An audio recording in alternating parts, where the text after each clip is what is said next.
Polisart. Πρέπει καταρχάς να στο συστηθώ. Είμαι ο ήρωας στο επόμενο βιβλίο που θα γράψει η Κάτια Ξύλη. Ο ωραίος κύκνος που μεταμορφώθηκε σε νεροβούβαλο. Από αυτά ξέρετε τα μεγάλα, τα τεράστια, στην Κερκίνη, εκεί στη λίμνη πάνω. Το έχει έτοιμο. Ο Σελότος περιμένει για να το εκδώσει. Να γίνουμε κι εμείς ήρωες σε ένα βιβλίο από μια καλή και ωραία συγγραφέα. Κυρία Ξύλη, σας ευχαριστούμε καταρχάς για αυτή την όμορφη ευκαιρία που μας δώσατε εδώ στο Polisart για να γνωριστούμε λίγο καλύτερα με τους μικρούς μας φίλους. Εσείς έχετε έναν ιδιαίτερο τρόπο μέσα από τις λέξεις σας να μαγεύετε τα παιδιά, αλλά βλέπω εκτός από τα μικρά παιδιά, μαγεύουν και τα μεγάλα παιδιά. Γι' αυτό εγώ κρατάω στα χέρια μου και αυτό που είναι η αφορμή του βιβλίου, ο Κρυστάλλης και το όνειρο της βροχής. Υπάρχει και το προηγούμενο μπροστά, εκεί στην είσοδο, όπως θα διαπιστώσατε, που είναι δύο ωραίες κυρίες και δίνουν τα βιβλία. Αλλά κρατάω και το άλλο, την ελεύθερη πτώση, σε ελεύθερη πτώση, το μυθιστόρημα, που είναι για τα λίγο μεγαλύτερα παιδιά. Μέχρι 800. Έτσι.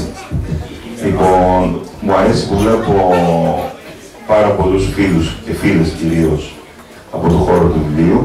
Πόσες ποιητές είναι εδώ? Πείτε μου. Εσείς. Εγώ, εσείς τι νάτε πριν? Λοιπόν, ξεκινάμε από την Μαργαρίτα. Την Εβίτα Καφούρου. Η Εβίτα. Ωραία. Άλλοι, πείτε τα όλα. Εγώ βλέπω μέχρι πίσω που έχω και...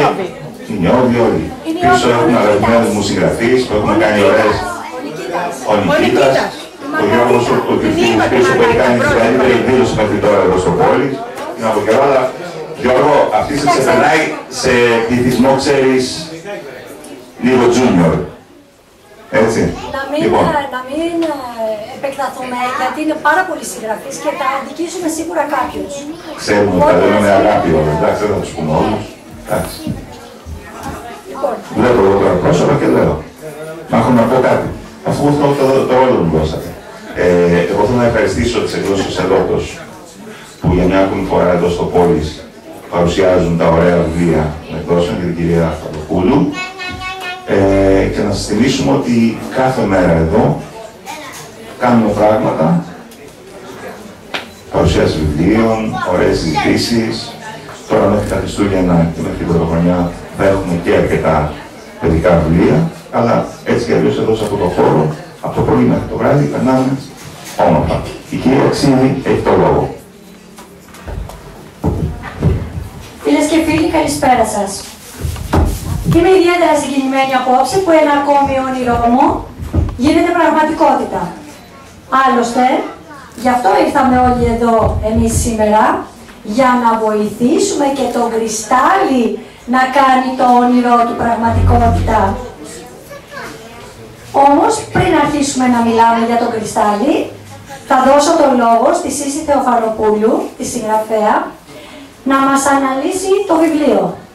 Η Σύση έχει γράψει ένα μυθιστόρημα με τίτλο «Αν ήμουν τραγούδι» και δύο παιδικά βιβλία με τίτλους «Ηλίου και Κρόκο» και «Πυρουνάκης και Κουταλίτσα ανακαλύπτουμε τα λαχανικά», που κυκλοφορούν από τις εκδόσεις Σιδέρη. Η Σύση Θεοφαροπούλου έχει το λόγο.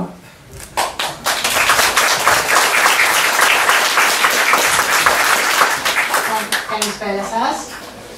Σε ένα χώρο τόσο φιλόξενο και τόσο οικείο, όπως είναι αυτός εδώ, είμαστε όλοι πολύ χαρούμενοι και σας καλωσορίζουμε για να δούμε μαζί και να γνωρίσουμε το νέο βιβλίο της αγαπημένης μας Κάτιας Ξύλη, «Ο Κρυστάλλης και το όνειρο της βροχής».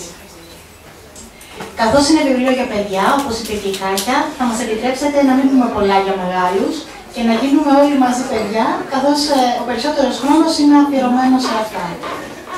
Πριν ξεκινήσω να πω δύο λόγια για το βιβλίο, δεν θα σας κουράσουμε πολύ με ανάλυση επάνω σε αυτό. Θα ήθελα λίγο να μιλήσω για την Κάτια ως άνθρωπο, γιατί μου δίνεται μια πολύ καλή ευκαιρία αυτή τη στιγμή.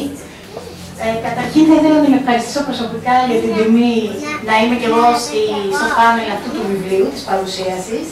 Και θα ήθελα να πω ότι η Κάτια, εδώ και πολλά χρόνια, κυρίως τα τελευταία, γράφει τη δική της ιστορία ως συγγραφέας στη χώρα μας.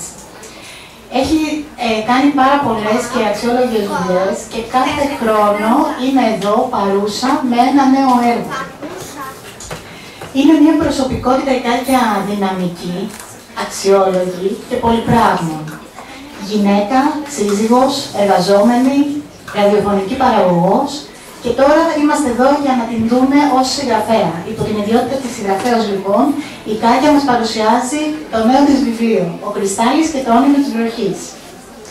Πριν μιλήσουμε όμως για το Κρυστάλλι, έχω να πω κάτι. «Ταξίδι στην Ομίχλη», πρώτο βιβλίο. «Ανεμομπελάδες στις Κυκλάδες», τρίτο βιβλίο. «Σε ελεύθερη πτώση», δεύτερο βιβλίο. Καλά δεν λέω. Και τώρα «Ο Κρυστάλλης και το όνειρο της βροχής». Η Κάτια λοιπόν παίζει με τα φυσικά φαινόμενα και τα κάνει λογοτεχνικά. Από την Ομίχλη, στην ελεύθερη πτώση, στον άνεμο και τώρα στη βροχή θα μας ταξιδέψει για άλλη μια φορά με την ταλαντούχα πέρα της. Η Κάτια όταν γράφει παιδικό βιβλίο, όπως είπα και προηγουμένως, βγάζει σε όλους μας μια πολύ έτσι, νοσταλγική παιδικότητα. Και όταν γράφει μυθιστόρημα, μας καθυλώνει με την ταλαντούχα πένα της.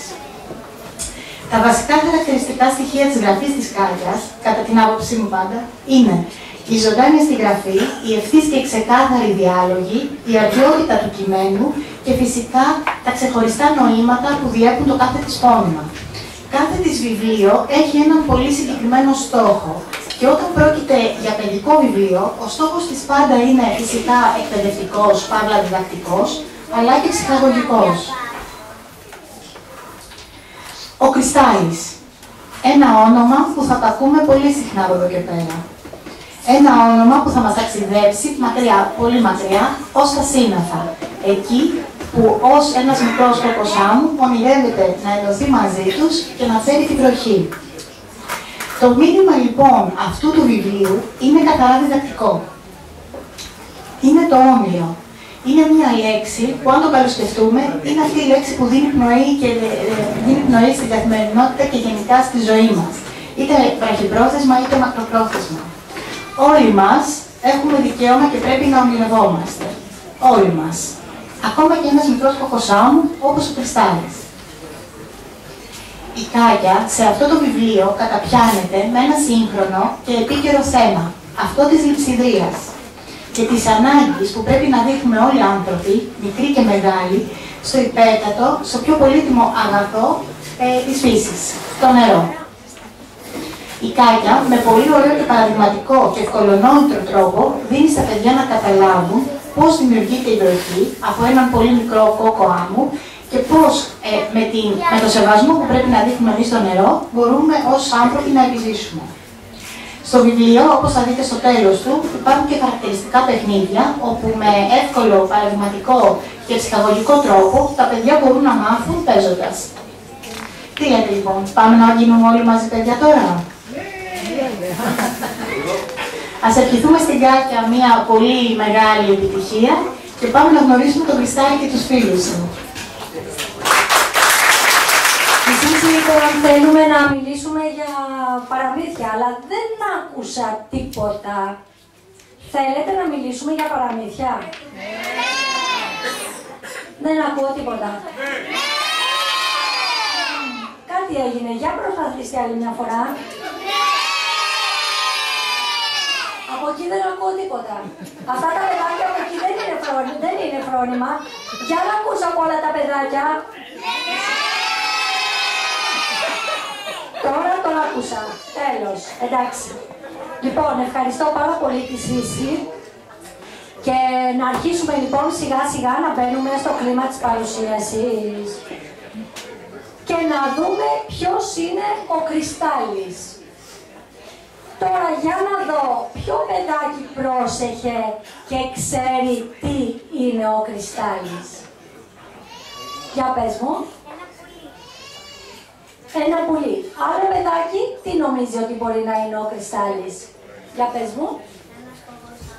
Ένας κόκκος άμμου. Το βρήκαμε λοιπόν. Ο Κρυστάλλης είναι ένας κόκκος άμμου, αλλά αυτό θα είναι το μυστικό μας. Δεν θα το πείτε, εντάξει, θα το ξέρουμε μόνο εμείς.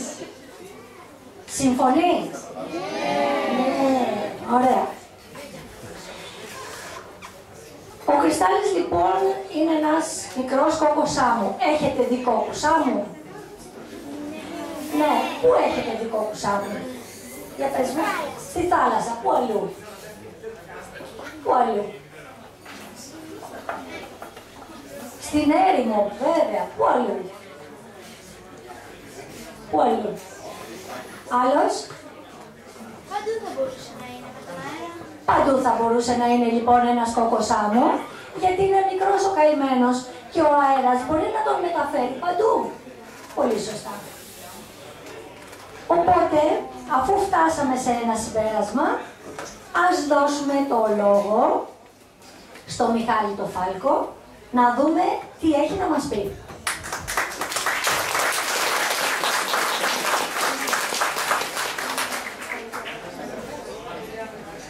Καλησπέρα σας. Είμαι ο Μιχάλης Φάλκος, μαθητής της 5ης τάξης του 1ου Δημοτικού Σχολείου Ψυχικού.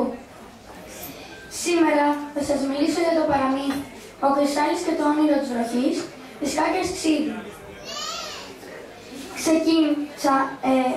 Ξεκίνησα να διαβάζω το βιβλίο χαλαρά, πιστεύοντας ότι θα μου πάρει καμιά εβδομάδα, αλλά μου προκάλεσε μεγάλο ενδιαφέρον και μέχρι το τέλος της ημέρας το είχα τελειώσει. Αυτό σημαίνει ότι το βιβλίο που κρατάτε στα χέρια σας θα σας προκαλέσει αμέσως το ενδιαφέρον, γιατί έχει πετυχημένα ονόματα, πλούσιο λεξιλόγιο και πολύ καλές περιγραφές που νομίζεις ότι είσαι και εσύ ο πρωταγωνιστής της ιστορίας. Έχει ωραίες μεταφορές, κοσμητικά επίθετα και προσωποποιήσεις πετυχημένες. Η περιπέτεια του Κρυστάλλη μου προκάλεσε τη λύπη, τη χαρά, τη συμπάθεια. Πλούτησα το λεξιλόγιό μου μαθαίνοντας λέξεις που δεν ήξερα. Συνάντησα μέσω αυτού τη γνώση και κατάλαβα πόσο σημαντικό είναι το νερό στη ζωή μας. Μου έκανε εντύπωση πως οι άνθρωποι δεν ενδιαφέρονται να διατηρήσουν το φυσικό μας πλούτο και καταστρέφουν τα δάση και το περιβάλλον με κίνδυνο την ίδια τους τη ζωή.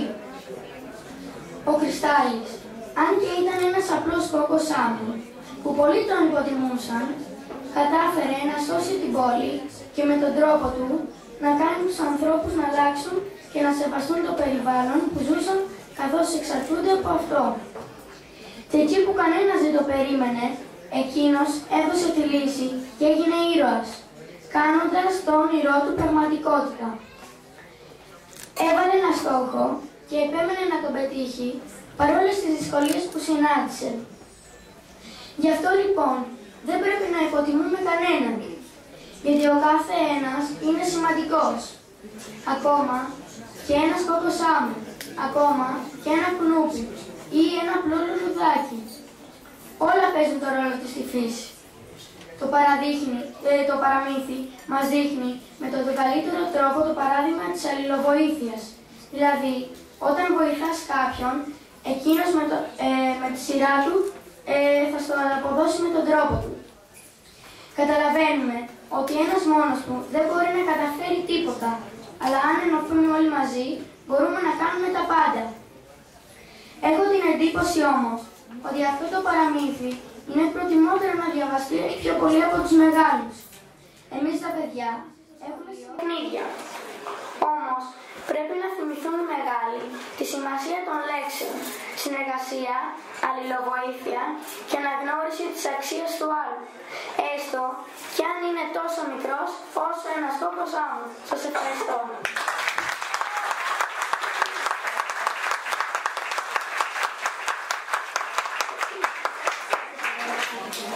Ευχαριστούμε πολύ τον Μιχάλη.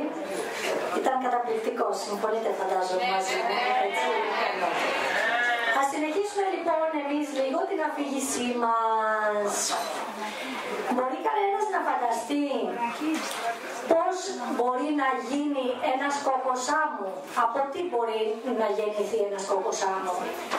Για πες μας. Από μία πέτρα. Από μία πέτρα. Άλλος? Από μία πέτρα, αφού συμφωνούμε όλοι λοιπόν. Και πόσα χρόνια μπορεί να ζήσει ένας κόκκος άμμου? Για πάντα.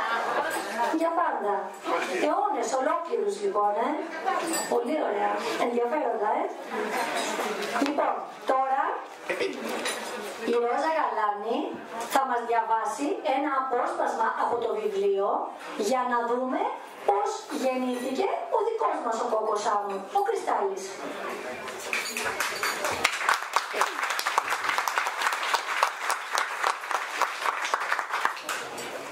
Πριν από πολλά χρόνια, στην πλαγιά του φλογερού βουνού, ζούσε ένας μικρός, τόσο σδά, Κόκκος Σάμου.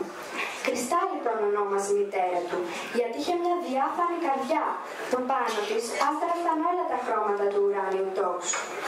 Το φλογερό βουνό είχε δημιουργηθεί από τις πολλές εκρήξεις του ηφαιστείου που κρυβόταν μέσα του. Σε μια από αυτές τις εκρήξεις, η λάβα που ήταν αιώνες φυλακισμένη από το γίγαντα του βουνού, ξεχύθηκε από την ανοιχτή κορυφή του. Όταν το πύρινο ποτάμι σταμάτησε, σχηματίστηκαν δύο πανέμορφες πολύχρωμες πέτρες, οι γονείς του Κρυστάλλη. Ύστερα από χρόνια, αιώνες ολόκληρους, κάτω από τον ήλιο και τη βροχή, τη ζέστη και το κρύο, τα χιόνια και τον αέρα, οι μεγάλες πέτρες άρχισαν να διαβρώνονται και να διαλύονται, μέχρι που γεννήθηκε εκείνος, με πολλά μικρά και μεγάλα αδελφάκια γύρω του, σε όλα τα χρώματα. Οι γονείς τους, οι μεγάλες πέτρες, εξαφανίστηκαν, δίνοντας την ευκαιρία και στα παιδιά τους να υπάρξουν. Μια μέρα, ένα δυνατό βουητό και ένα έντονο ταρακούνημα της γης του έδωσε να καταλάβει ότι είχε ξυπνήσει για άλλη μια φορά ο γίγαντας που κοιμόταν μέσα στο φλογερό βουνό. Ένας σωρός από μικρές και μεγάλες πέτρες που έτρεχαν για να σωθούν τον παρέσυραν και όλοι μαζί κατέβηκαν κουτρουβαλώντας στην πλαγιά. Όταν ησύχασε ο τόπος, άνοιξε τα μάτια του και είδε ότι είχε προσγειωθεί στους πρόποδες του βουνού, στην εσοχή ενός βράχου. Ένιωσε χαρούμενος και ασφαλής, γιατί εκεί θα γινόταν πλέον προστατευμένος. Θα ήταν πλέον προστατευμένος από τις καιρικές συνθήκες που τότε δεν μπορούσαν μέχρι τότε. Από εκεί είχε την ευκαιρία να παρατηρεί όλη την πολιτεία που απλωνόταν κάτω στην πλαγιά. Να κοιτάζει το γαλάζιο ουρανό και να ονειρεύεται. Έκλεινε τα μάτια του και φανταζόταν τον εαυτό του να φεύγει. Να βλέπει τον κόσμο από ψηλά. Να μιλάει και να ταξιδεύει με τα σύννεφα, τα έντομα και τα πουλιά που έβλεπε να πετάνε ελεύθερα εμπρός στο καταφύγιό του.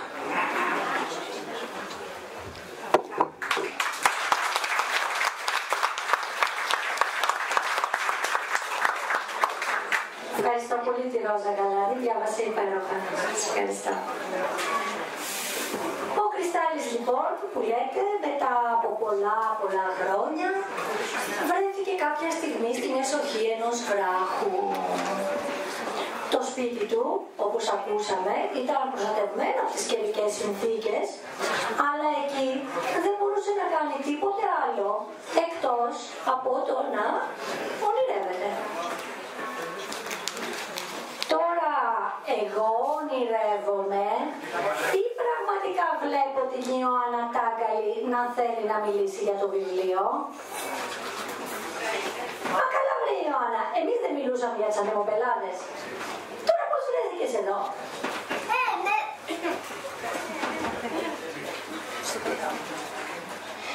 έφερε άνεμος. Κοινώς είδα φως και μπήκα τη δειλή του Ιτουή.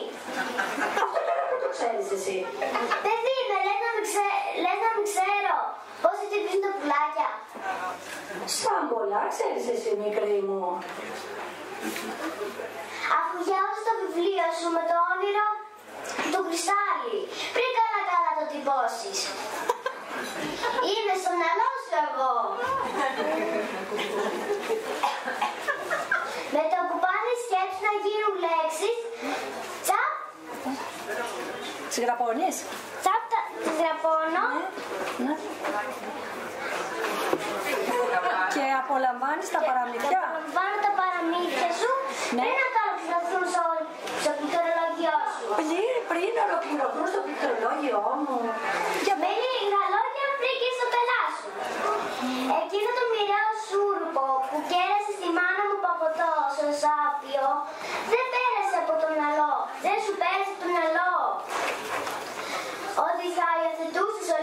οικογένεια, Δεν μου πέρασε, η αλήθεια είναι πως δεν μου πέρασε. Δεν πειράζει. Απλά την επόμενη φορά να είσαι πιο προσεκτική, για να μην μαζευτούμε κι άλλες. Τιλί, τουί, τουί. Δηλαδή τώρα θέλεις να μιλήσεις για το κρυστάλλι? Ναι.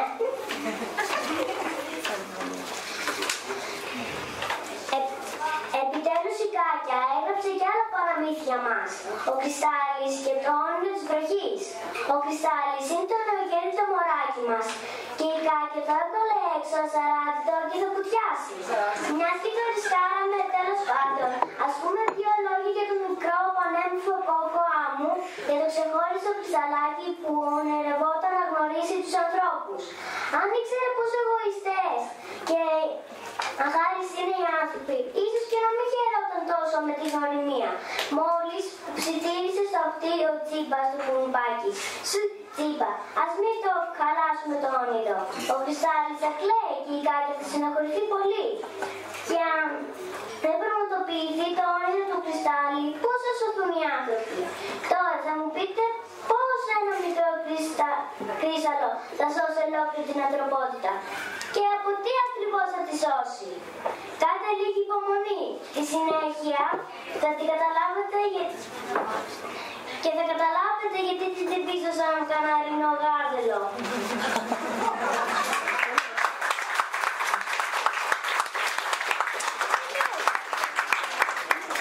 Συνεχίζουμε. Η Κάκια δεν γράφει απλά. Δίνει ζωντάνια στο γραπτό λόγο. Ο Κρυστάλλης είναι ένα πρωτότυπο μυθιστόρημα που μας βγάζει όλους σε μια βάρκα και μας ταξιδεύει στο όνειρο με καπετάνιους, την ελπίδα, την αγάπη, την αυτοθυσία. Μας ψυχαγωγεί και μας διασκεδάζει με τις απίθανες περιπέτειές του. Αλλά ταυτόχρονα φωνάζει. Ο πλανήτης μας απειλείται, ξυπνήστε και φερτείτε αναλόγως. Θα πούμε το νερό νεράκι. Η είδηση της Κάκιας είναι πολύ προσεγμένη και επιλέχθηκαν ένας με πολύ αγάπη για τα παιδιά. Αθώα πλάσματα με ακέραιο χαρακτήρα, σαν την ίδια τη συγγραφέα. Τυχαίο, δεν νομίζω. Τώρα θα σας έλεγα για τη μαγική πένα της Κάκιας, αλλά την είχα αναφέρει στην παρουσίαση του προηγουμένου βιβλίου της και θα μου κρεμάσουν κουδούνια τι επαναλαμβάνομαι. Και λοιπόν, μήπως άλλαξε η πένα της Κάκιας, το ταλέντο της? Ή μήπως λύγησε το ταλέντο της στα όνειρα και στα παραμύθια? Ώσπου να κλείσω το κακό λίγο στο πατάρι, φεγγαράκι μου λαμπρό, φέγγι μου να περπατώ. Τι τυλί τουί τουί. Απολαύστε την αγαπημένη μας Κάκια και ταξιδέψτε τη χώρα των ονείρων μαζί με το Κρυστάλλι, και αν βροχείτε και λίγο από τη τεχνική βροχούλα, δεν είσαι και από ζάχαρη να λιώσετε. Κάκια μου, σε ευχαριστώ πολύ που μου έκανες για άλλη μια φορά την τιμή να μιλήσω για το δικό σου παραμύθι. Εγώ σε ευχαριστώ.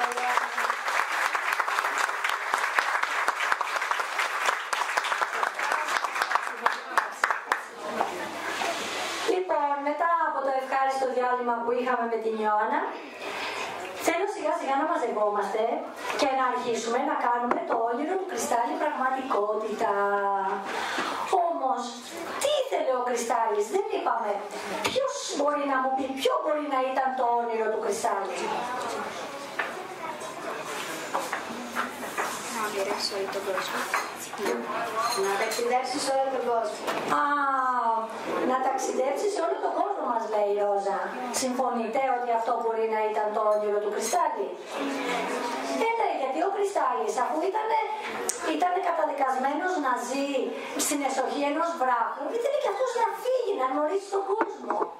Δεν μπορούσε να κάθεται εκεί καθυλωμένος. Οπότε κάποια στιγμή εμφανίστηκε εμπρός του ο Τσίμπας. Ψηλά, έτσι.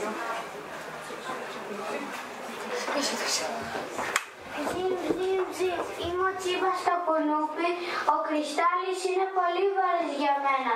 Δεν μπορώ να τον σηκώσω με τα αδύνατα ποδαράκια μου. Όμως του υποσχέθηκα ότι θα έρθω με τα άλλα τα κουνούπια να τον βοηθήσουμε. Ζουν, ζουν, ζουν.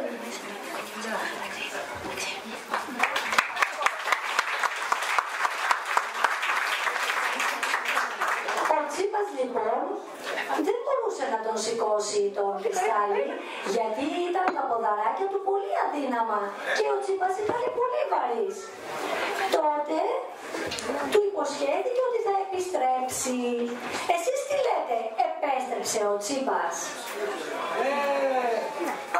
Κάποιο παιδάκι από εκεί λέει ότι επέστρεψε. Και φυσικά επέστρεψε. Γιατί όταν ένα κουνούπι δίνει το λόγο του, πάντα το κρατάει.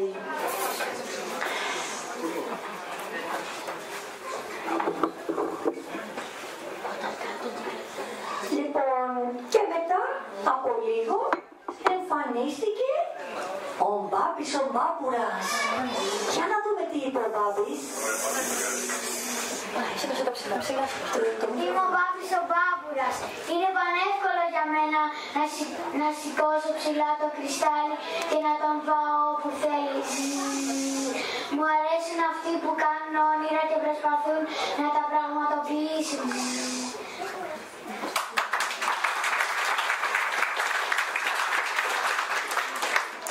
Σε ευχαριστώ καλέ μου Μπάμπη, είπε ο Κρυστάλλης και άρχισε πάνω στα πόδια του Μπάμπη να απολαμβάνει την πτήση του.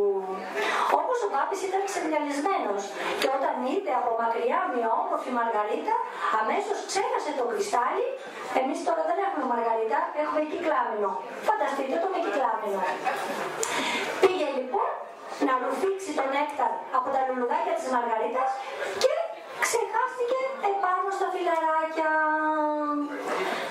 Μετά σηκώθηκε πάνω. Μετά έβλεπε από εκεί μέσα από το παράθυρο ένα κοριτσάκι που έβλεπε τηλεόραση. Και άκουγε κάτι ακαταλαβίστικα. Κάτι ότι έχουν μειωθεί οι υδάτινοι πόροι. Αλλά δεν κατάλαβε καλά. Το κοριτσάκι όμως μετά από λίγο σηκώθηκε από τη θέση του, έκλεισε την τηλεόραση, πήγε στο λουλούδι που ήταν στο παράθυρό της και ποιος ήτανε επάνω στο λουλούδι? Ο Κρυστάλλης. Ο Κρυστάλλης. Και αφού μίλησαν με τη Δροσιά, Δροσιά λέγανε το κοριτσάκι, είπε ο Κρυστάλλης το σχέδιο του ότι θέλει αυτός να προσπαθήσει να φέρει τη βροχή στους ανθρώπους. Για να δούμε η Δροσιά τι θα μας πει.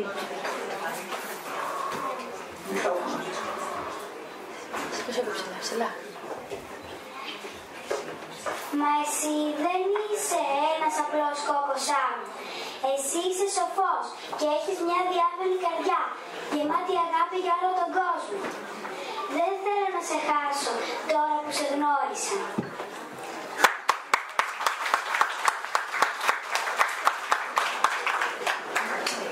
Δεν θα με χάσεις. Θα βρίσκομαι σε κάθε σύννεφο που θα περνάει έξω το παραθυρό σου. Θα βρίσκομαι σε κάθε σταγόνα της βροχής που θα ποτίζει τη μαργαρίτα σου. Θα βρίσκομαι σε κάθε νυμφάδα του χιονιού που θα λιώνει στην παλάμη σου, είπε η Δροσιά. Τότε ήταν που έκανε την εμφάνισή της η γαλιάντρα η Μελίνα.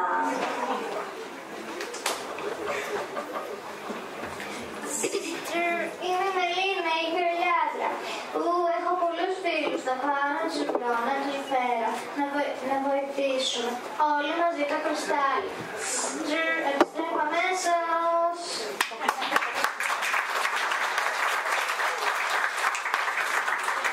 Έτσι, με τη βοήθεια της Μελίνας της Γαλιάντρας και της κυρίας Κωνσταντίνας που είχε έρθει με τις φίλες της τις Καρδερίνες, άρχισε το όνειρο του Κρυστάλλι να γίνεται πραγματικότητα. Όμως οι Καρδερίνες είχαν μια μεγάλη έκπληξη για το Κρυστάλλι. Για να δούμε ποια είναι η έκπληξη. Τώρα πάλι. Πιπιλί, πιπιλί, πιπιλί, πιπιλί. Είμαι η κυρία Κωνσταντίνα, η Καρδερίνα. Μάθαμε την ιστορία του Κρυστάλλι και το θαυμάζουμε. Με τις φίλες μου από εδώ ετοιμάσαμε και ένα τραγουδάκι για το Κρυστάλλι. Πιπιλί, πιπιλί, πιπιλί, πιπιλί.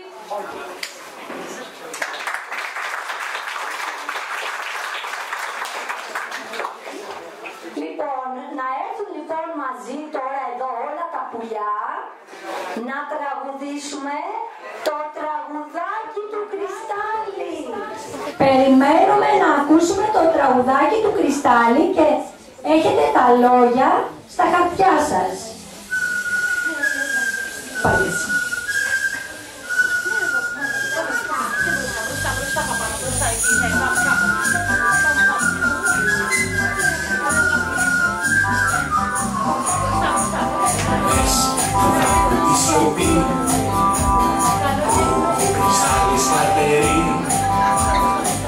Ένα σημάδι, ένα φως. Να μου φύγει ο καημός, να μου φύγει ο καημός, να μου φύγει ο καημός.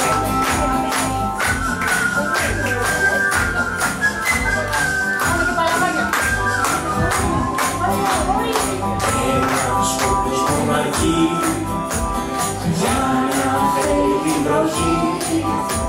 Τραγουδάμε όλοι μαζί.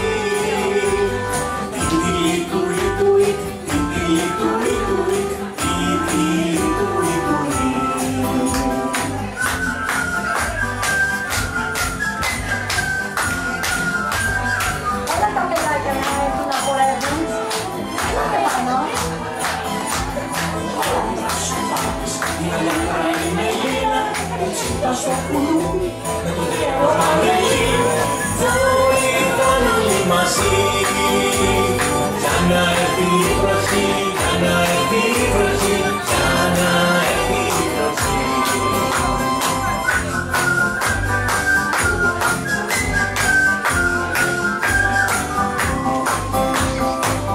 Ένας σκοπός μοναρχή να ήρθε η βροχή.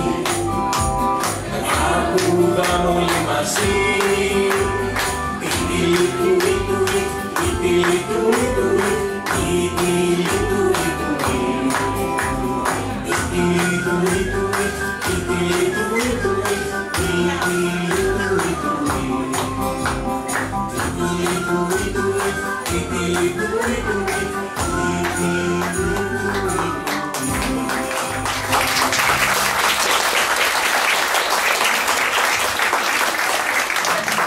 Αν νομίζετε όμως ότι τελειώσαμε, κάνετε λάθος. Τώρα θα παίξει μουσική και θα το τραγουδήσουμε εμείς. Είμαστε έτοιμοι να το κάνουμε? Ωραία, πάρτε τα λόγια. Έλα, σηκώθείτε όλοι. Ελάτε κι εσείς, Έλα, δώσε και στα άλλα παιδάκια.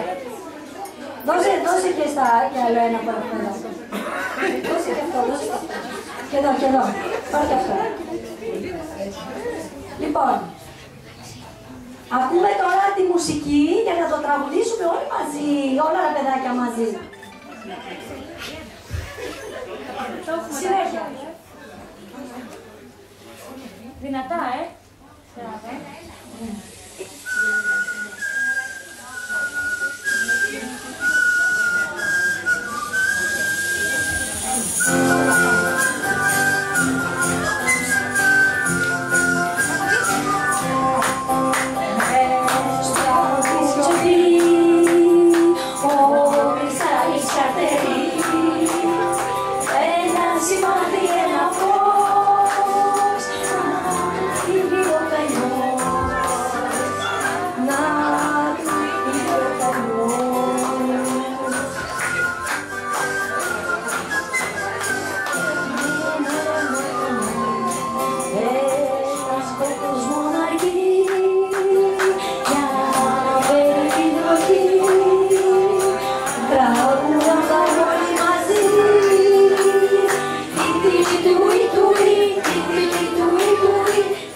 Ευχαριστώ πάρα πολύ την όμορφη χοροδία που τραγουδήσαμε. Δεν ακουστήκαμε πολύ, αλλά στην επόμενη παρουσίαση θα είμαστε πιο οργανωμένοι και να το πούμε πιο δυνατά. Ευχαριστώ πάρα πολύ τον Χρήστο Ρενιέρη για την υπέροχη μουσική που έγραψε για το τραγουδάκι μου και το άφησε να ταξιδέψει. Στη συνέχεια του παραμυθιού, τη συνέχεια του παραμυθιού θα τη βρείτε στο παραμύθι. Δεν θα σας τα πούμε όλα σήμερα εδώ. Νομίζω ότι σας είπαμε αρκετά. Εντάξει. Λοιπόν, πριν τελειώσουμε όμως, θα ήθελα τα παιδάκια να καθίσουν πάλι στην άκρη και να φωνάξω την εικονογράφο μου, τη Δήμητρα Πέπα, να μας πει... Καλησπέρα σας. Είμαι πολύ συγκινημένη γιατί αγάπησα και εγώ τον Κρυστάλλι μαζί με την Γκάκια. Είναι ένας ήρωας που για μένα αυτό που μου άφησε ότι μπόρεσε να κάνει το όνειρό του πραγματικότητα, πράγμα που πρέπει να κάνουμε όλοι μας, πιστεύω. Το δύσκολο είναι να τα πραγματοποιήσουμε, το εύκολο είναι ότι τα κάνουμε και τα κάνουμε, αλλά το θέμα πώς τα πραγματοποιούμε, Γκάκια? Τα πραγματοποιούμε. Εάν το θέλουμε πραγματικά και δουλέψουμε γι' αυτό, τα πραγματοποιούμε. Την ευχαριστώ πάρα πολύ. Είναι πολύ γλυκός άνθρωπος. Συνεργαστήκαμε τέλεια. Γελάσαμε, διασκεδάσαμε και ελπίζω το αποτέλεσμα να αρέσει και σε εσάς. Ευχαριστώ πάρα πολύ.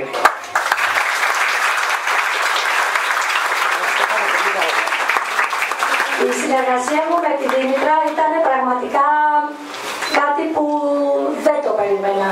Τώρα θα μου πείτε γιατί δεν το περίμενα. Εντάξει, γιατί δεν ξέρεις έναν άνθρωπο από τη στιγμή που έχεις πει μόνο ένα γεια, μετά δεν ξέρεις τι θα προκύψει στην πορεία. Η Δήμητρα αγάπησε τον Κρυστάλλι, τολμώ να πω, όσο και εγώ.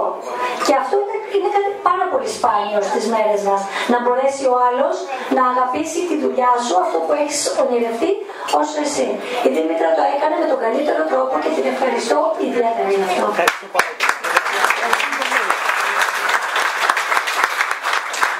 Θέλω να ευχαριστήσω για άλλη μια φορά τη Σύση Θεοφανοπούλου. Ευχαριστώ πάρα πολύ. Τη Ρόζα Γαλάνη που μας διάβασε τόσο όμορφα.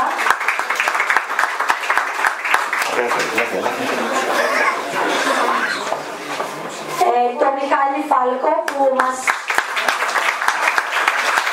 μας είπε την άποψη των παιδιών για το παραμύθι και για τα λόγια που είπε για μένα.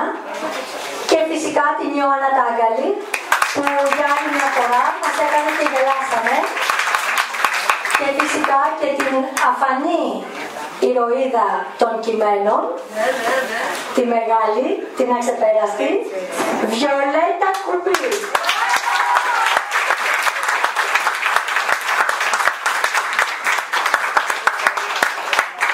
Ευχαριστώ την εμψυχότρια Φωτεινή Κόκκινου με τη φίλη τη Μαρία. Σας ευχαριστώ πολύ. Όποια παιδάκια θέλουν να έρθει να τα βάψουνε και τα υπόλοιπα, εντάξει, έχουν κάνει πολύ ωραίες ζωγραφιές. Για να σε δούμε. Κοιτάξτε τι ωραίες ζωγραφιές έχουν κάνει. Έλα. Και είναι και οι φίλοι μας εκεί. Ποια να. Ναι. Θέλω να βάψει και εμένα όμως. Τώρα.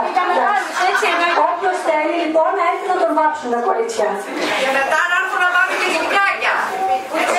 Ναι, πού είναι τα γλυκάκια, αλήθεια? Α, ωραία. Πρώτα τα γλυκάκια και μετά να βάψουν. Ευχαριστώ πάρα πολύ το Πόλης Art Cafe που απόψε κάνει και αυτό ένα όνειρο μου πραγματικότητα. Γιατί από καιρό είχα όνειρο να κάνω εδώ μια παρουσίαση και χαίρομαι που ήρθε το πλήρωμα του χρόνου και έγινε και αυτό. Είναι πολύ όμορφη η φιλοξενία τους και θέλω να τον ευχαριστήσω για όσα προσφέρει και συνεχίζει να προσφέρει στις τέχνες, τα γράμματα. Ένα μεγάλο, πάρα πολύ μεγάλο ευχαριστώ στην εκδότριά μου, τη Λένα Παντοπούλου.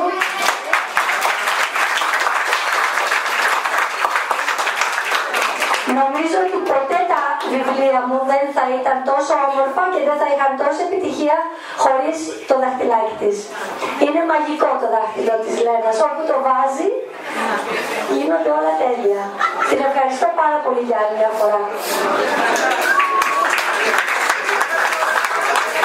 Επίσης, χρωστάω ένα πολύ μεγάλο ευχαριστώ στους επιμελητές μου, τη Λευκή Παπαδημητρίου και τον Δημήτρη Καραναστάση.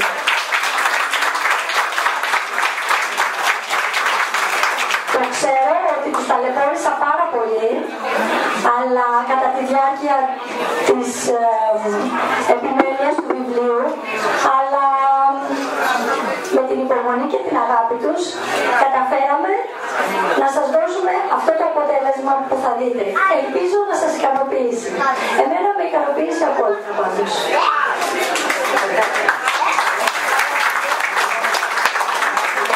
Και βέβαια ευχαριστώ πάρα πολύ όλους και όλους εσάς που απόψε είσαστε εδώ, όλοι οι συγγραφείς, οι φίλοι, οι ποιητές και φυσικά τα παιδιά. Τα παιδιά που έκανε αυτή τη βραδιά πολύ ευχάριστη και θέλω να ευχαριστήσω το Τζίμπα το Κουνούπι. Πού είναι ο Τζίμπας? Πού είναι ο Τζίμπας? Τζίμπα, εδώ, Τζίμπα. Μπράβο. Κάτσε εκεί, μπράβο.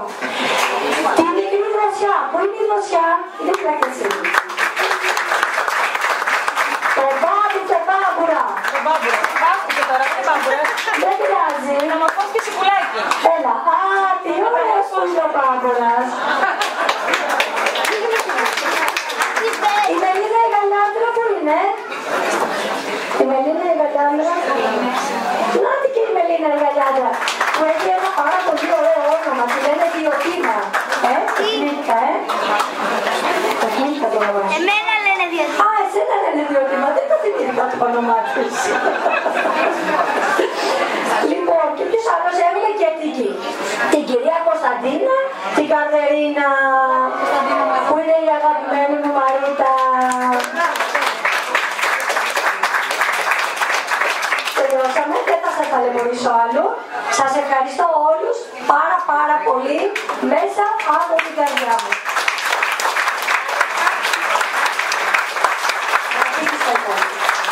Ευχαριστώ πολύ. Λοιπόν, όλα τα βιβλία υπάρχουν μπροστά στην είσοδο. Ειδικά και έχει υπογράψει αρκετά, τώρα θα συνεχίσει να υπογράφει εκεί μπροστά, γιατί σας περιμένουν και κάτι γλυκάκια ωραία. Μου αφήστε να φάω και εγώ μερικά, το δικαιούμαι. Λοιπόν, δεν τα έχουμε τόσο ωραία. Διότι και το γλυκό τι είναι? Ποίηση. Είναι το πρώτο ποίημα που μαθαίνουν τα παιδιά.